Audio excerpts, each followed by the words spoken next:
Hello, fellow Inquisitors. Split Persona here, and welcome back to our character class breakdown for Inquisitor Martyr. It's been a little while since I did one of these. I do apologize.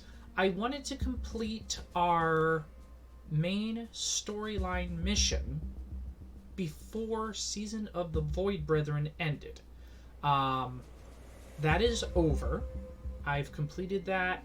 That whole playthrough is done. And they started up a new season, so, you know, that's all good and dandy. But I'm not going to be doing a playthrough of that, I don't think. But we are going to continue our series of going into the character classes. Now, this is the PSYKER class. This is the last of the three primary classes you can pick of. The Tech Adept is a DLC class, and we will eventually get to that. But the PSYKER class is a little bit different than your Crusader and your Assassin.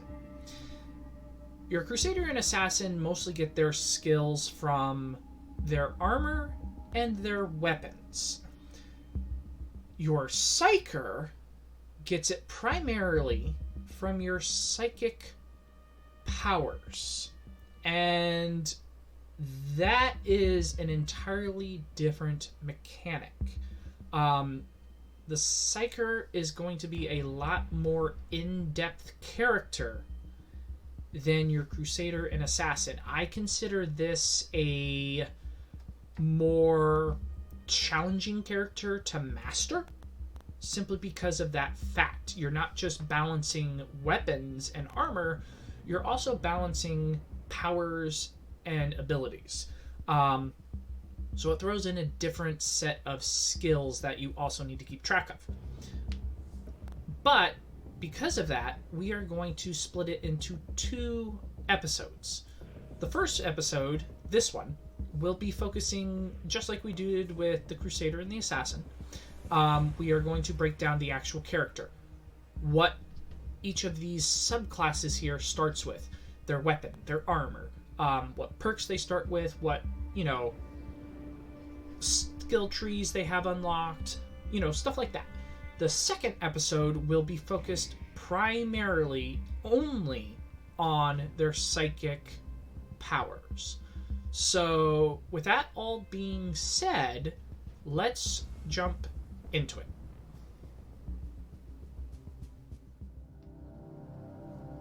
Okay, so the first PSYKER class we are going to be looking at is the empyreanist. Now, as far as your inventory, you are going to start with a force staff and Empyrean armor. The force staff is basically it's going to be a 2-handed weapon, and it's going to take up both slots. This one here has Force Bolt. Long range, single target attack that deals kinetic damage. This, when you use these weapons, any sort of force staff or the shorter force rods or any sort of PSYKER weapon, they drop your warp heat. And that's a mechanic that we'll get into in part 2. But basically, as you use your warp powers, your psychic powers, your warp heat goes up. And the more it goes up, the more dangerous it becomes. These weapons drop that. So killing enemies, damaging enemies, stuff like that, it will naturally drop it down when you use these. So that is what you start with, is a force staff on this character. Your armor, however, has time warp. Now, we covered this with the assassin, but basically you conjure a aura that stops time for 30 seconds. You can move normally, but every meter traveled reduces the duration by 0.5 seconds. Attacking an enemy stuck in the aura reduces duration by 5 seconds. Channeled attacks cost the same, but per second. DOT durations are unaffected. So basically you cast a little time control bubble and it'll go and just completely slow down enemies, slow down bullets, stuff like that. Damaging enemies, attacking them, makes it burn up that much faster. Same as the assassin. Now, as far as your perk that you start with Mind Rift. It is plus 55% damage bonus in imperiled warp heat state. Now, again, this is a aspect of warp powers and warp heat. But as you use your warp powers, you go up in stages. That imperiled state is the second stage. So once you get to this stage, you start dealing plus 55% more damage. So with this character, you always want to try to be in that imperiled stage, simply because you are going to be dealing a lot more damage. So this is the perk that you start with this character. Attributes, 5 force, 4 resilience, and then you have, psi focus. Basically it's just each character has their own customization. Your passives: melee combat is locked, range combat is unlocked, single DPS is unlocked, area effect is unlocked, physical attack is unlocked, but we have critical hits, damage over time is locked, heat attacks is locked, support is unlocked, debuffs is unlocked, suppression is locked, movement is locked, health locked, defense is locked. As far as the PSYKER class, there are 2 skill passives that are exclusive to them. You have psychic debuffs, which is this skill tree here, and I'll just pass over each of these, and if you want to just pause it, you can. But this will allow you to basically just see what each of these do. We have psychic debuffs and we have psychic combat. These will augment and modify your psychic powers. So as you're going and you start unlocking these, you can in turn modify your psychic powers to be even stronger, cost less, generate less warp heat, deal damage over time, different things like that. Like I said, this class very similar in armor to the assassin as far as the time warp. The Force staff, you're going to be using their weapons differently. You're not going to be using their weapons for dealing damage. You're going to be using their weapons to combat your warp heat generation. As far as the perk, you're going to want to have at least some warp heat generated with this. But that's the empyreanist, and let's move on to the next. Okay, so your next one is going to be your Aether Walker. And this class here is, in my opinion, the best of the 3. It's the most well-rounded, and it'll give you, in my opinion, the best chance of getting done what you need to early game while you have... Whereas most classes will have certain passives locked or certain skills or perks locked, this one here is a good rounded character. So your perk here that you have is Anointment. 10% damage bonus for every active psychic power buff. Now, your psychic powers don't just go and damage enemies.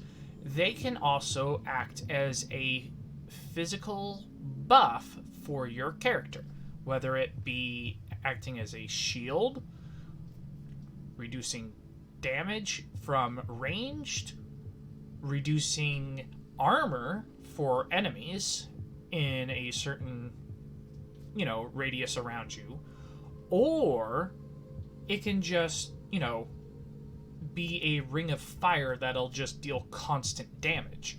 All of those power buffs count as this. And trust me, you will eventually end up using at least one of them. So this one's a good one to start with. 5 force, 7 resilience, 4 psi power. So this one, you start out with a pretty decent, perk. Your inventory, you're going to start out with a force rod. This is the smaller cousin of the force staff. Basically, this is a one-handed weapon. If you look here, you have 2 attacks with it. You have Firebolt, long-range single-target attack that deals heat damage. And then you have Witchfire, long-range area attack that deals heat damage. So you have 2 attacks here, and then you have 2 blanks, which you can put in the Force Sword. You have Force Strike, single target psi enhanced melee strike. So you can either use one of these in a sword, or you can even double up on the force rods and have 2 force rods, 2 different types, and just double them up. But the force rods are actually pretty decent at dealing some damage. They're not going to hit as hard as the force staffs and all that, but they are going to do the decent amount of damage. The Aether Walker armor that you start with is something very special, in my opinion. Teleports the PSYKER to the designated location. This will teleport you to wherever your mouse cursor is. Now, it does have a limited range, but it is extremely helpful for getting your character either into a fight that you know you can win, or out of one that you are losing. So, as far as this armor is very good to start with.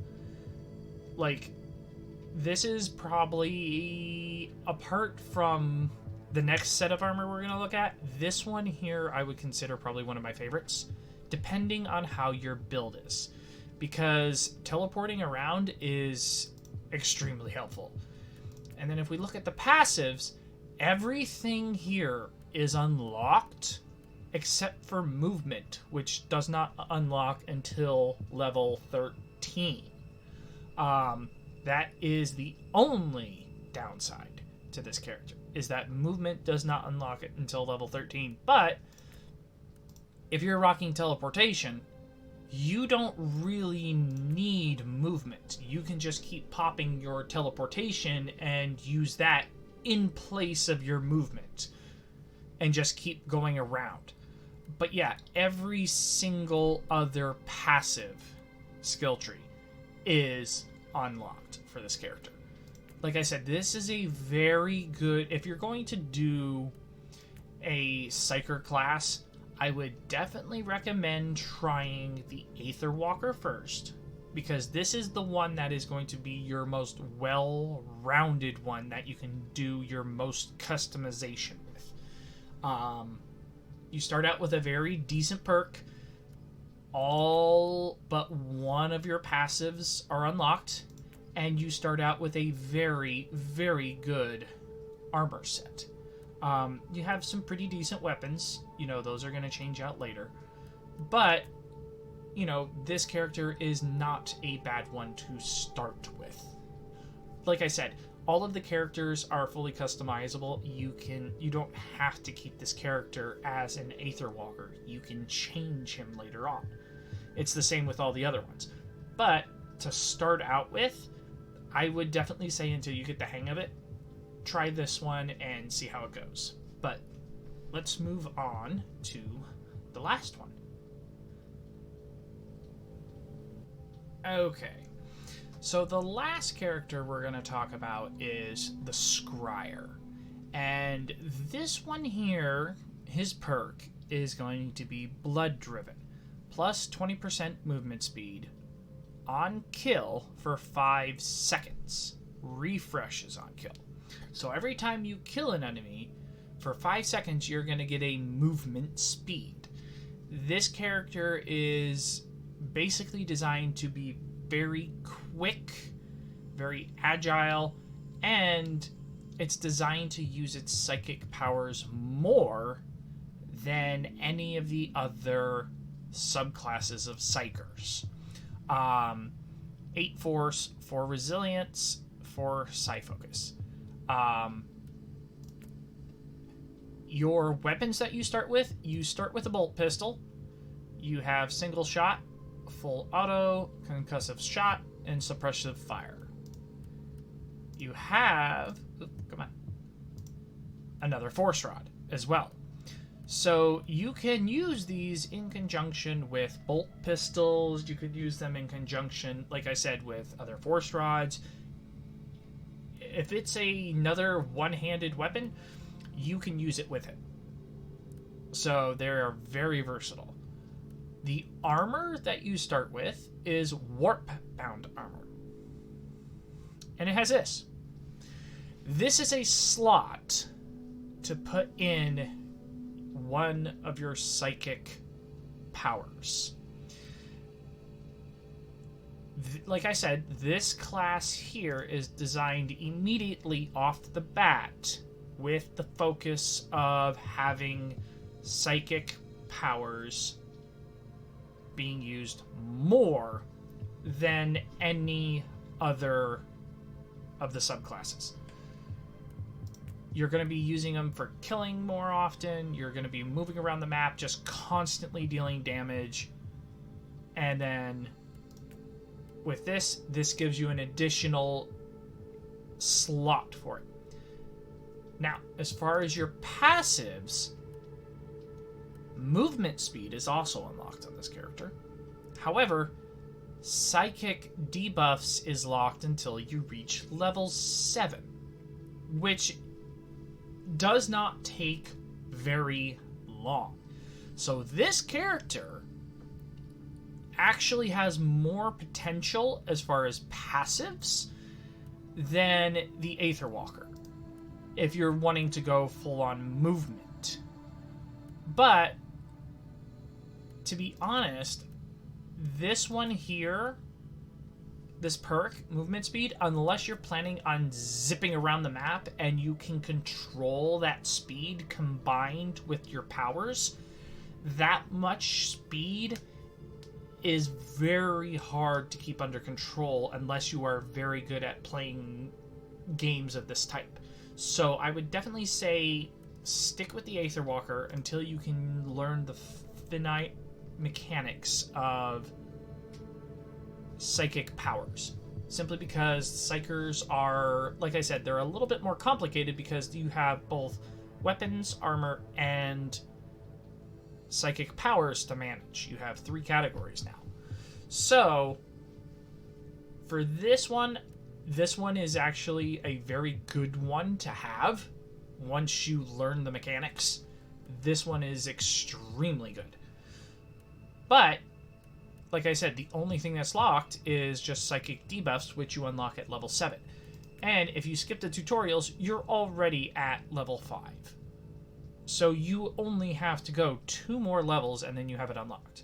But yeah, you have an armor that already gives you an additional slot for going and putting in another psychic power. And then you have a skill point over here that increases your movement speed as well as having movement unlocked. So if you're looking for a very speedy, very fast build, this would be the one you would want to start with right off the bat. If you want speed and you want it immediately, go with this one. If you're looking for damage and all-around adaptability, go with the Aether Walker, I would say, because it's going to be better off in the beginning. This one is very much a speed build character. you're going to use this one a lot more if you're speedrunning and all that other stuff. So that is all 3 of the PSYKER classes. Now, in the next episode, we are going to go and we are going to cover psychic powers. And that one, I am going to pull out my own character that is fully unlocked on all the powers and stuff, so we can go through them and I can show off actual mechanics of how warp heat works. So, but that is it for this episode. And same as the other ones, I'm going to close it out with some actual gameplay and, yeah, just show you guys how the weapons work in the armor.